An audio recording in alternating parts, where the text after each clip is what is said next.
এখন তাহিরি সুদ খায়। তাহিরি কি খায়? আরে কথা বুঝে আমার লোক এখন তাহিরি কি খায়? জোরে কন। আপনারা বুঝেন নাই মনে হয়, কথাটা ভাঙতেছি আগে। তাহিরি কি খায়? সুদ খায়। আর বাকিরা দুধ খায়। বুঝেন নাই? বুঝাইতেছি। গত কিছুদিন আগে আমি তাহির হিসাবের ওইটা সুদের আলোচনা করছিলাম, ভাইরাল হয়ে গেছে গা। আচ্ছা, এখানে অ্যাডভোকেট সাহেব আছেন, এখানে যারা ব্যাংকের সাথে সম্পৃক্ত তারা অবশ্যই জানেন যে ব্যাংকের মধ্যে আপনি টাকা রাখলে বাংলাদেশের নিয়ম অনুযায়ী আপনার ব্যাংকের মধ্যে যত টাকায় রাখেন ওটার ইন্টারেস্ট অবশ্যই যোগ হয়। হয় না? জোরে কোন হয় কিনা? এখন গিয়াসউদ্দিন আত-তাহিরি সাহেব যেহেতু উনি নির্বাচনে দাঁড়িয়েছেন, হলফনামার মধ্যে 4টা কলমের মধ্যে লেখা আছে অবলিক দিয়ে।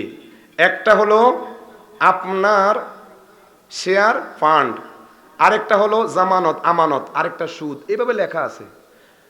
এখন ওই সুদের ঘরের মধ্যে উনি 22,892 টাকা লিখছে। এইটা নিয়ে হলুদ মিডিয়ারা এমন ভাবে অপপ্রচার শুরু করছে, কয় তাহিরি সুদ খায়।